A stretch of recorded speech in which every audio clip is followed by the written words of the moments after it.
Thank you for coming, Magnus. Can you please take us through your game of today? Yes, sure.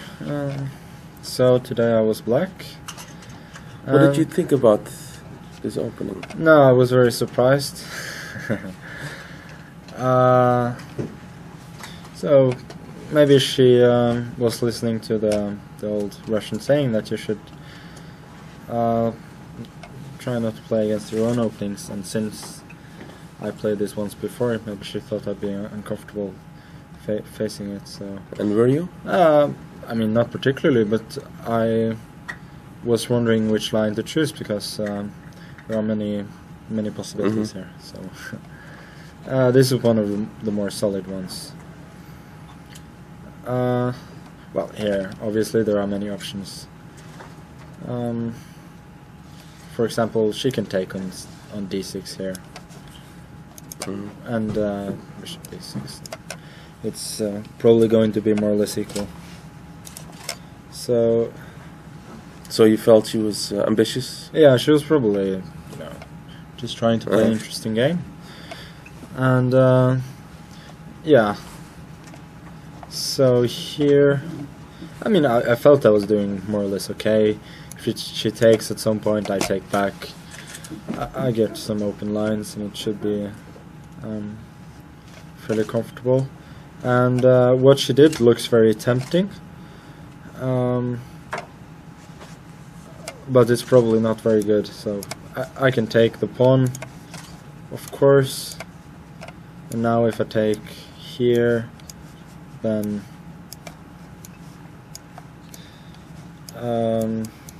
white is coming out on top because the knight will be hanging here. And if I take here, then takes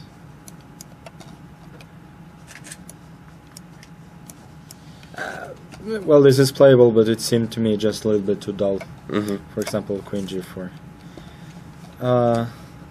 Also, there was one other possibility, which was to play queen takes e3, but it's probably not very good. Just takes fe3 and knight d6. Okay, so queen d6. Well, now she will gain some time before I get to take the pawn. But basically my position is quite solid, so there isn't all that much she can do. So a4, she can force a5, get the pieces to some nice squares, but really I'm more or less defending everything. And it's important that I have the b4 square. As once my bishop gets there, my queen side will really be cemented.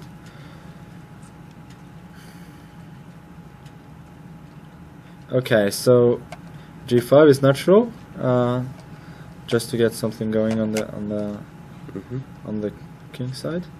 But in hindsight, maybe I should have played knight c4 immediately, and then.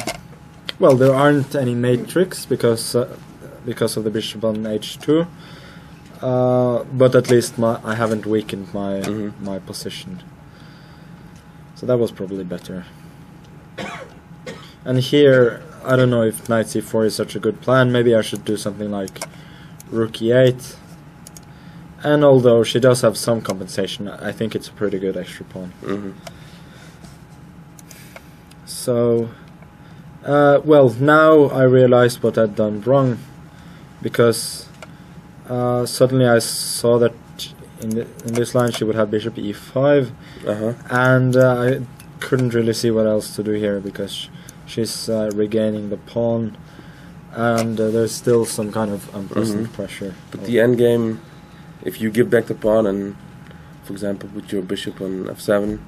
Yes, but well, it's better for black, but nevertheless, I mean, let's say something like rook d8 takes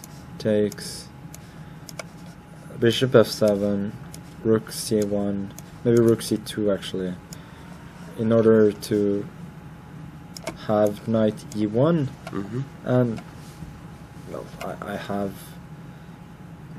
no problems obviously, but I mean I can go b6 and then bishop back here, but it just didn't seem convincing to me. But probably this was also better than what I did, because here I felt that I was in danger of losing my entire advantage.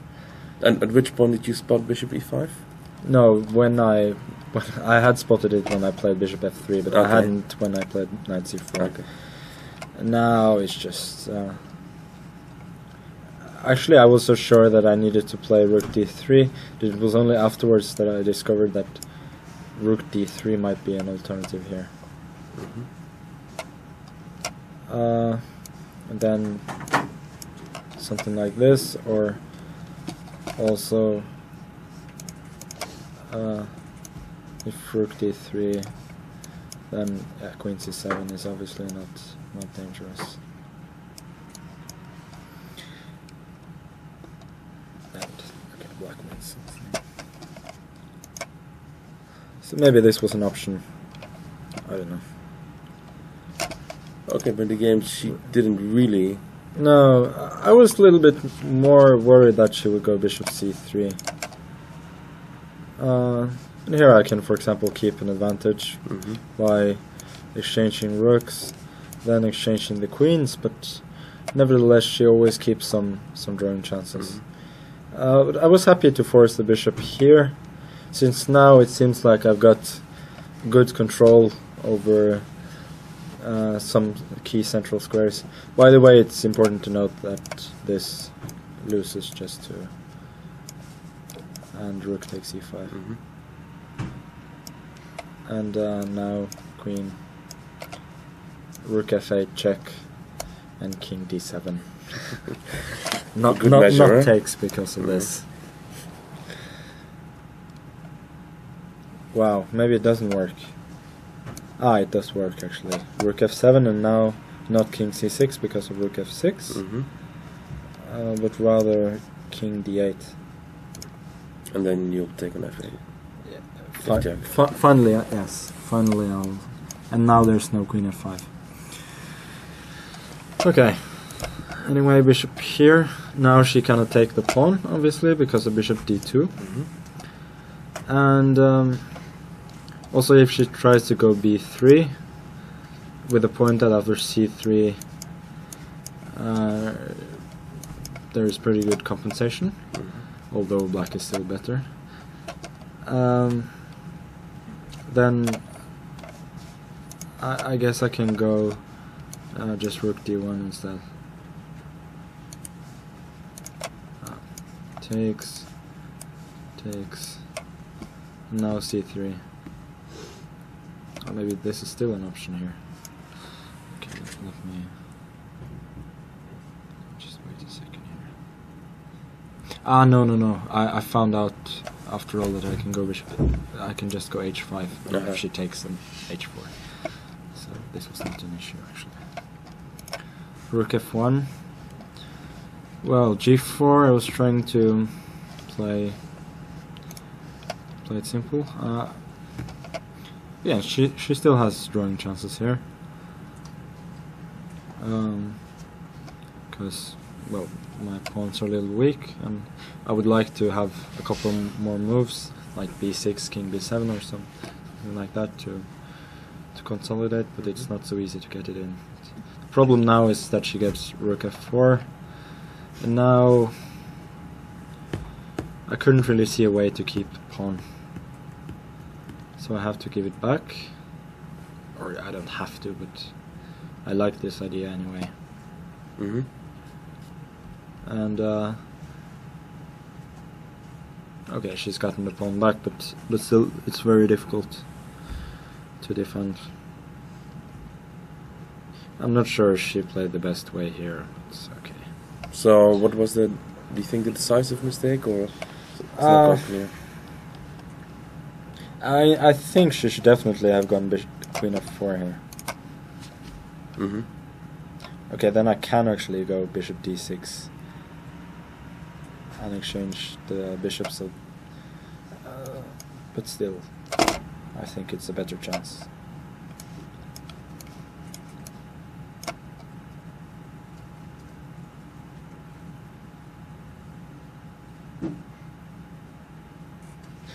even here black should be winning, just b6 and consolidate.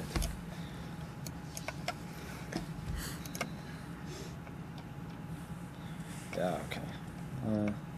So, well, after some calculation I decided to go for this. And here there's just one important point, which is that if this, king a7, queen f7, now taking here is not very effective, just bishop e1. So I go rook e7 and now bishop e3. Okay. And that's it. So she went for this. Well, I felt that I should certainly exchange bishops, because otherwise the pawn is running very fast and her bishop is better. So here it wasn't as easy to win as I thought,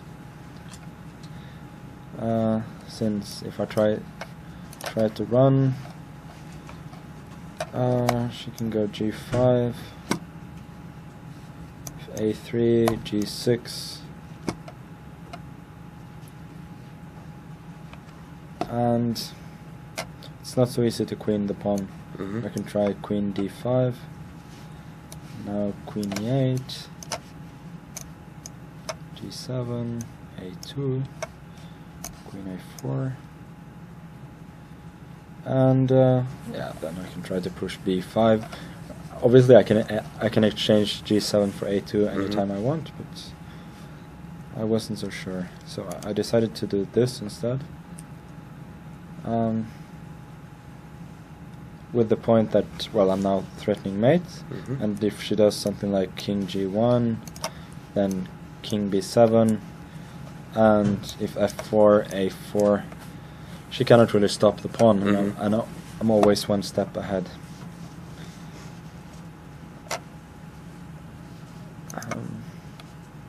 So she tried this, which surprised me.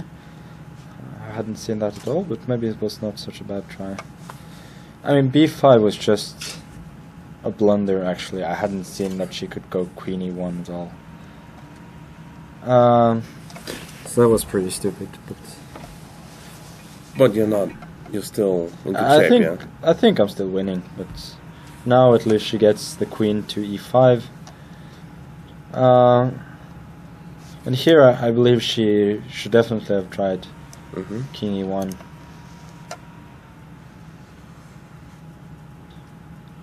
And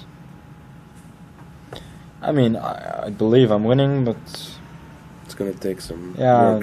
Yeah, for sure. So I can do, for example, check, and then go b4. No. I cannot do this. What was I going to do here? Oh, then there's...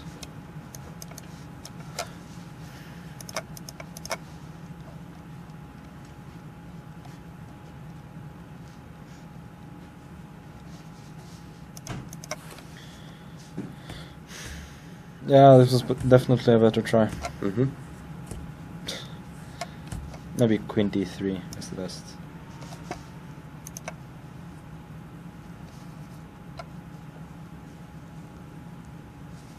But now she's still running. No, but as I said, there are more drawing chances here than I thought. But now I don't think there are too many anymore. After king g2, yeah? Yeah, king g2. If king g3, obviously, I have queen d6. And, well, if f3, then she cannot actually advance the pawn. So. King f1, but now f5. Here I think I have several ways to win. For instance, I think check. Now not b2, queen b5, obviously. It's c6. And if queen e7, king a6, then king you thought. But I thought king a6 would be simpler, as I did. Now, yeah, queen d4, then just queen c5. And if queen e6, queen f6, then just king b7, and there are no more checks. So this, but now, yeah, the king is just getting there. There are probably other ways to win as well, but I thought this one was nice. How do you feel about your tournament so far? I don't know. I mean, I'm very happy with the score. How about the quality of play? I mean, it's okay. Nothing more, but definitely nothing less. Well, we don't have to wonder whether you're going for tournament victory, but do you think about, for example, Kasparov's 10 out of 13 from 99? Is that would that be a goal for you to try to equal? What did you do? 10 of 13 or 10 of 13? Yeah. I mean, that's an attainable goal, I think. So. How about a year from now? If you would have to choose 2900 or world champion, which would you go for? Both. Okay, clear enough. Okay. Any questions from the audience? Okay, thank you. Okay, thank you.